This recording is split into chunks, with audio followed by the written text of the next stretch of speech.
Damos la bienvenida al sociólogo Daniel Pontón. Él es docente de la Escuela de Seguridad del IAE. Sociólogo Pontón, estamos ya con el capítulo de esta semana. Materia de preocupación para toda la ciudadanía, para el país, la fuga de Fito. Iniciemos con su comentario sobre quién tiene control de la penitenciaría, quiénes controlan las cárceles en el país. Bueno, está controlado por las bandas, que me ha gustado. Primero, gracias por la invitación, saludos. Eso yo creo que es más de lo mismo, ¿no? No hay una diferencia. En la cárcel le ha pasado de todo. Y ahorita es un capítulo más de esta larga novela que no termina, ¿no? ¿Cómo ha visto usted el surgimiento? Porque es un tema absolutamente aún en desarrollo y lo que sucedió hasta el momento con respecto a este tema. El surgimiento del problema carcelario, bueno, eso se ha discutido muchísimo, ¿no? Yo creo que no hay con certeza dónde empezó, pero bueno, más o menos hemos ubicado cuando empezó a surgir las más famosas masacres, que eran estrepitosamente violentas. Y creo que a través de esa violencia han impregnado una ola de miedo y de menoscabo de la moral institucional del Estado, tanto como acciones más directas, corrupción, extorsiones, ¿no? También con acciones más simbólicas, ¿no? Porque claramente detrás de esto viene toda la ola de inseguridad que vive el país, sobre todo el tema de extorsiones.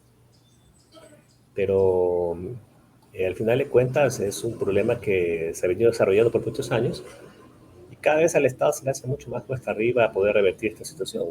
Yo no creo que haya un mal que dure 1000 años o 100, pero al parecer en el Ecuador esta situación está bastante lejana de resolverse. Pasan gobiernos y la situación sigue intacta, eh, demostrando así que el tema es mucho más allá de la visión política, es un problema mucho más social, que se ha hecho político, sí, pero no logramos como sociedad ponernos de acuerdo cuáles son los hitos más relevantes de la intervención del Estado, ¿no?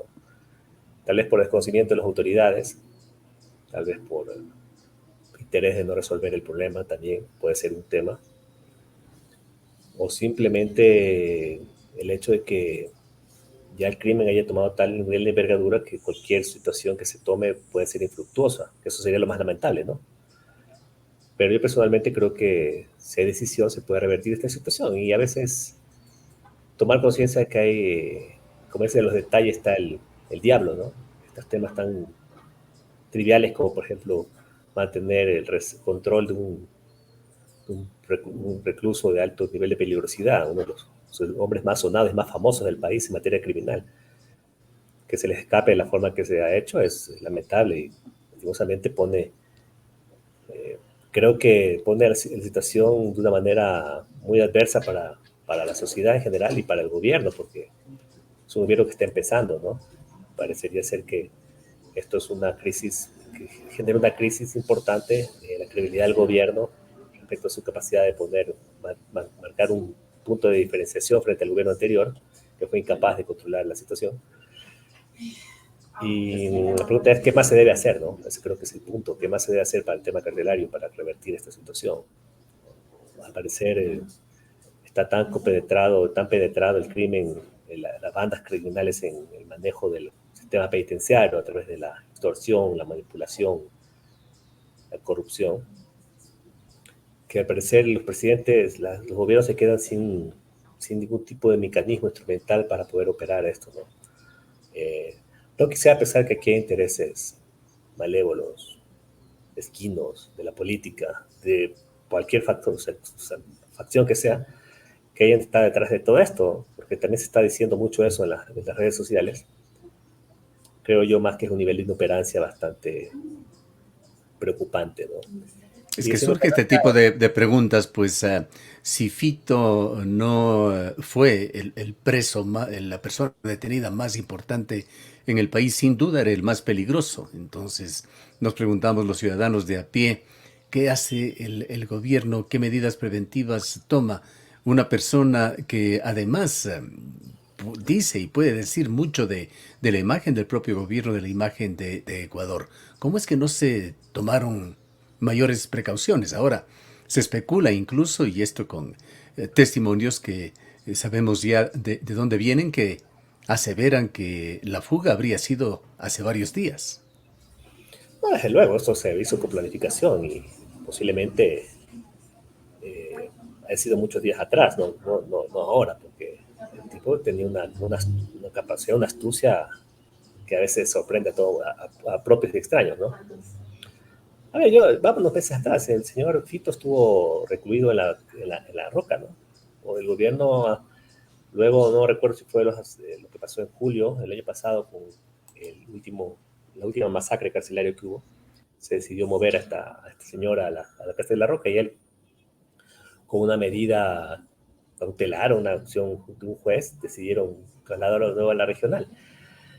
Eh, la pregunta que uno se hace es, ¿por qué se permitió que eso pase? O sea, cuando el poder político quiere mantener el control sobre algo, presiona, no solamente es dejar que la justicia actúe, sino que también hay que un interés público. Los jueces también tienen que saber a qué se enfrenta frente al sistema. Y el gobierno anterior no hizo absolutamente nada, no fue capaz de poder presionar, hacer un tipo de presión para esa energía, mantenerla en revertir esa situación del país. De ahí pasó la regional, hizo fiestas, hizo lanzajos, entraba y salía gente, y después se terminaba fugando, ¿no? Entonces, echarle la culpa a este gobierno solamente de esta fuga, tal vez sería injusto, ¿no? Porque la situación de la carcelaria viene de una manera bastante maltrecha de allá de varios años, ¿no? Esto es un acúmulo de varios años de gobierno que hay en las cárceles, ¿no?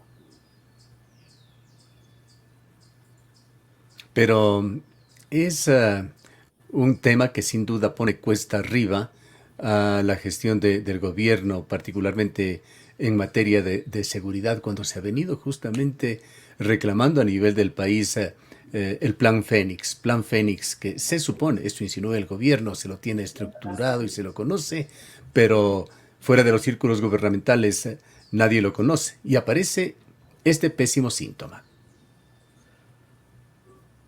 Siempre es un síntoma porque al parecer no hay control, o sea, no hay ningún ápice de que el Estado maneje un mínimo de control.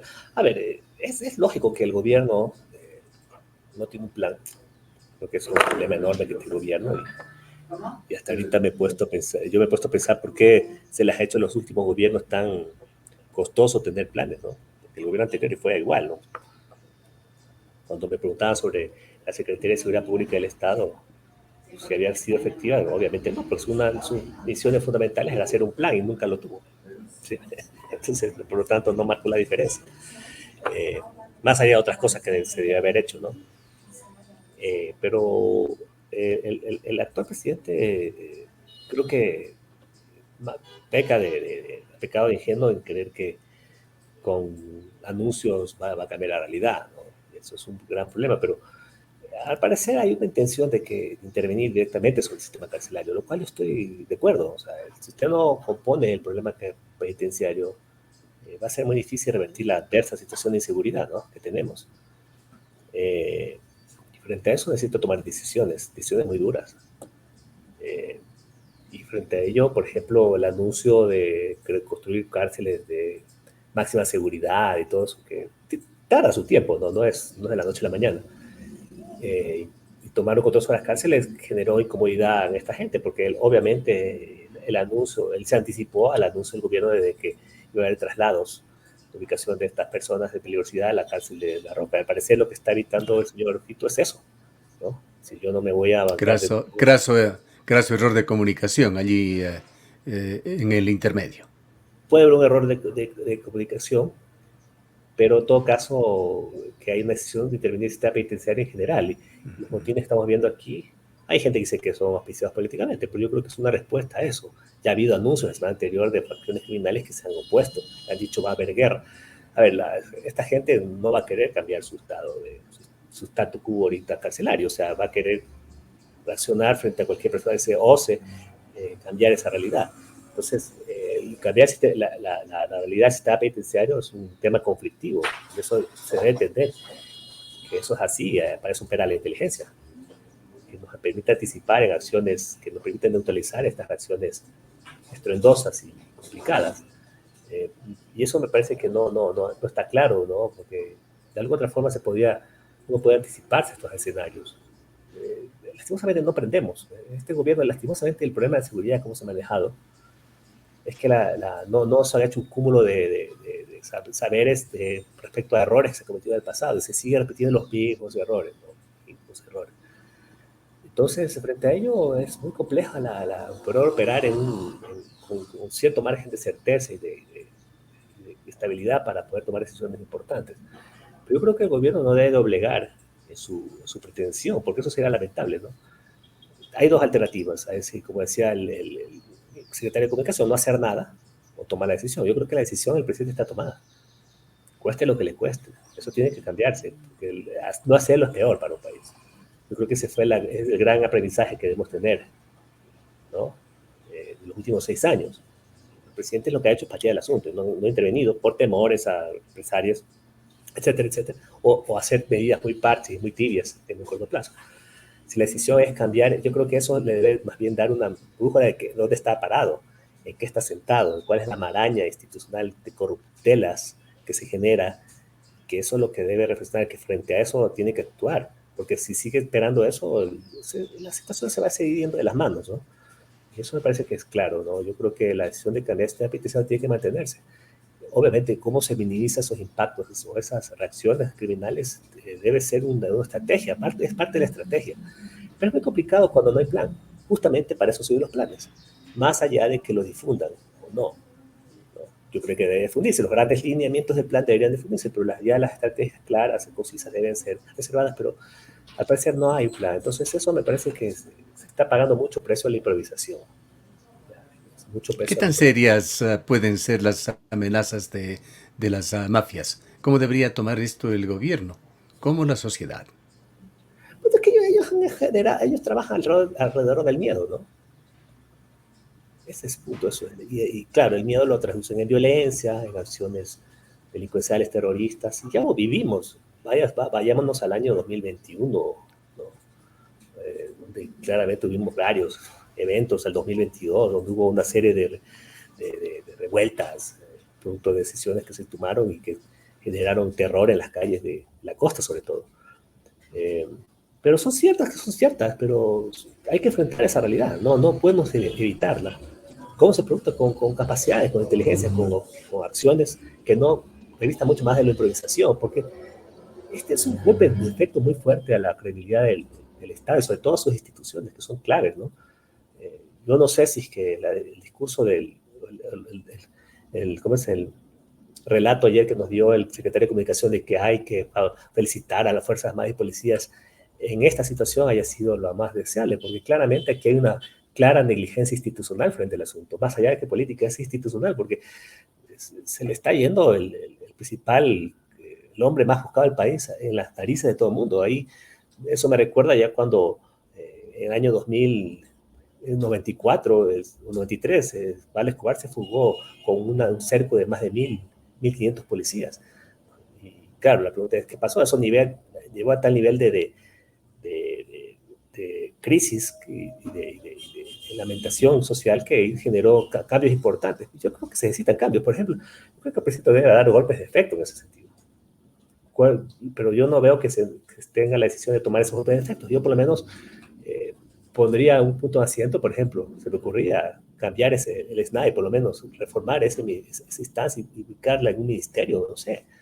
O sea, es necesario mover el avispero para revertir esa situación. No creo que nos podamos quedar como estamos, ¿no?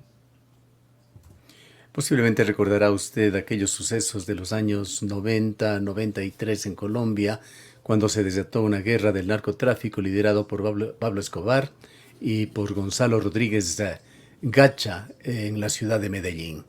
Algo similar podría perfilarse en Ecuador con estas amenazas. Ya estamos viviendo esa realidad.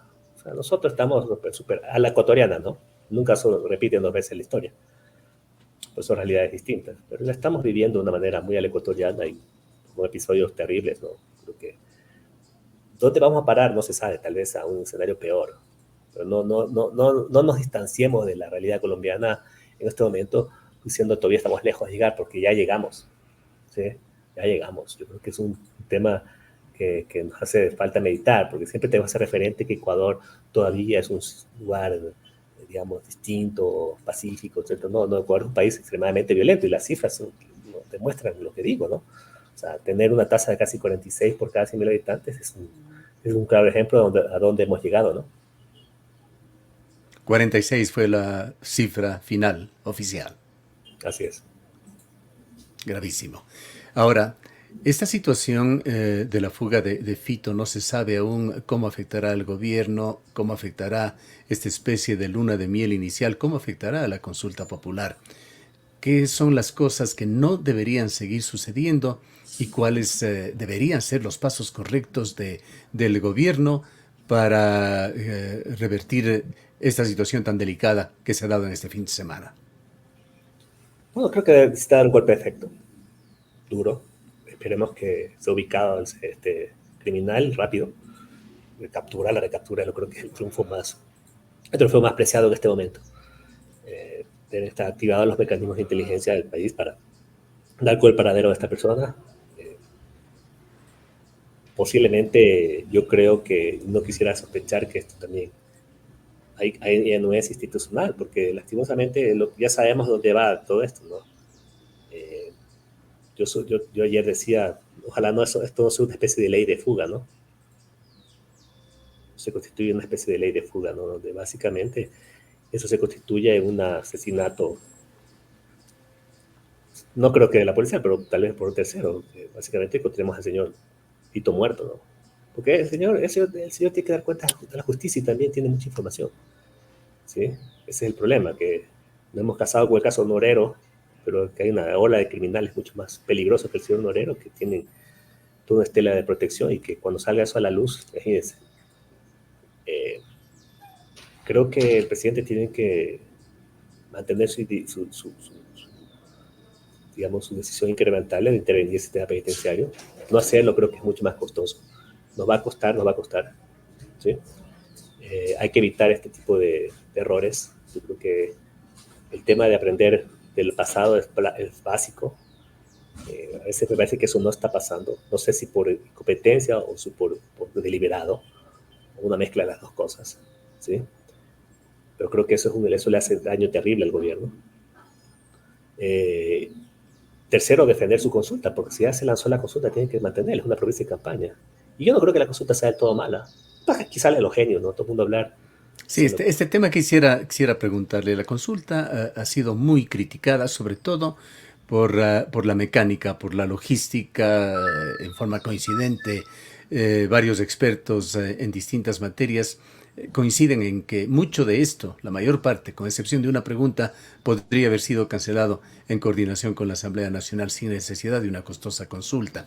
Pero más allá de esto, quisiera preguntarle a usted, ¿qué lectura le dejan esas 10 preguntas más la pregunta un poco fuera de contexto de los casinos? ¿De alguna manera delinean esto ya una política gubernamental en materia de seguridad? A ver, no sé si sean así. La gente no entiende que esto es político, ¿no?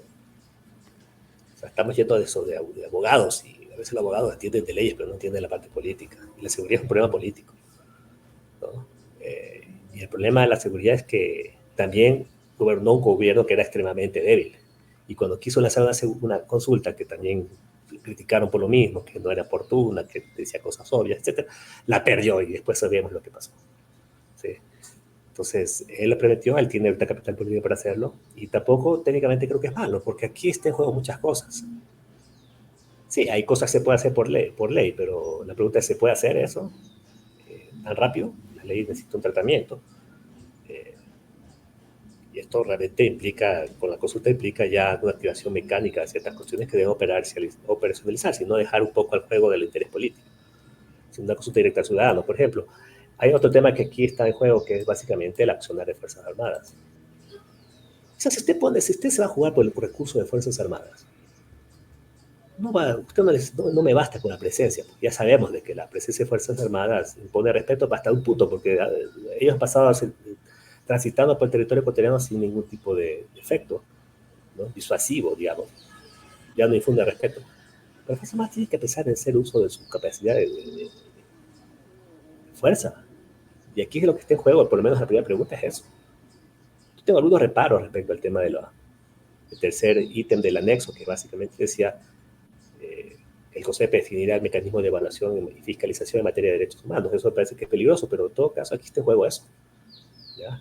Las Fuerzas Armadas necesitan capacidad operativa, porque no estamos enfrentando a criminales comunes, estamos enfrentando a criminales altamente equipados. Y las Fuerzas Armadas aquí opera el Estado de Derecho, la razón del Estado de Derecho, y el monopolio de la fuerza, y la poder probar la fuerza que se debe usar. ¿Ya? Y el país necesita golpes de efecto, necesita mano dura. Y no por eso quiero crear en populismo penal, pero necesita mano dura. No se puede permitir lo que está pasando en este país. En ninguna democracia civilizada se puede permitir eso. ¿Sí? Ya no estamos en África, estamos en América Latina, donde estamos en desarrollo. ¿Sí? Supuestamente tenemos que ir avanzando en este tema. Hay la pregunta sobre el tema de las penas. Yo creo que hay que aumentar penas, ¿sí? ¿Por qué no? O sea, porque la pena no solamente es no para bajar el delito. Sí, obviamente subir pena no sirve para bajar el delito. Pero sí es un mensaje simbólico de la sociedad de rechazo hacia ciertas conductas, ciertas acciones que son reprochables por parte de la delincuencia. Y ese capital político debe plasmarse en una nueva orientación de la política y de transformaciones legislativas. El tercer elemento, por ejemplo, que yo no sé por qué todo dice que todo se puede hacer, pero no se ha hecho nada, respecto, por ejemplo, al tema de la extinción de dominio. Estados Unidos pasa diciendo que necesitamos una ley de extinción de dominio. Tenemos una ley de extinción de dominio que no sirve, la queremos instrumentalizar. Bueno, qué buena oportunidad. Estamos hablando por el tema de la creación de los jueces. Es fundamental ese tema. La justicia es un tema que está alicaído, hay que defender eso. Y hay en sí otra serie de preguntas que no recuerdo todas, pero que son importantes. Hay otras que de pronto pueden ser debatidas. Yo no estoy de acuerdo con el tema de los casinos, pero bueno, así es, ¿no? Así es el tema. En su momento, Correa, cuando hizo la consulta, también puso preguntas bastante fútiles, ¿no? Alrededor del tema de la consulta del 2011, su intervención al Consejo de la Judicatura. También puso, me acuerdo, el tema de los casinos, también está el tema de los toros y una serie de cosas que, bueno, la gente decía, no, es necesario, pero así son los políticos. Entonces, yo creo que él debe defender su consulta. La cosa debe llevarse. Le preguntaba que a qué punto ha llegado el poder de las mafias en Ecuador, qué tan poderosas son como para intentar desafiar al gobierno, como lo hacen ya en redes sociales. Pues no tienen poder, obvio que tienen poder. Poder que el mismo Estado les ha permitido tomar. Esto es juego de sumaceros. El poder que pierde el Estado gana el crimen, sobre todo un proceso tan vertiginoso y tan ascendente como tiene el país, como ha tenido el país en los últimos años, ¿no? Esto es un proceso social, ¿no? Y criminal que se ha juntado y va de la mano. ¿Cuál es la estrategia? La violencia. Ahora, el gobierno no puede doblegar frente a eso, porque imagínense lo que sería un Estado que para pasar el susto y para pasar el tiempo no hace nada. Imagínense el legado que hay en el país, que le dejaría un país eso, ¿no? O sea, usted está enfrentando a actores muy poderosos, pero no debe doblegar y tiene que aumentar el esfuerzo sobre ello. Por lo tanto, el tema de la seguridad se vuelve un tema altamente prioritario, ¿no? Tal vez yo diría, más allá de lo económico, que también es complicado, es la tarea 1.1 1 y 1.1 del señor Noboa, ¿no? En este corto yo creo que debe dejar bien diseñados los lineamientos básicos de lo que es el manejo de la seguridad del país, ¿no? Bien, le agradecemos mucho por su presencia. Listo, gracias. Chao, Gustavo. Declaraciones del sociólogo Daniel Pontón, experto en seguridad, docente de la Escuela de Seguridad del IAE.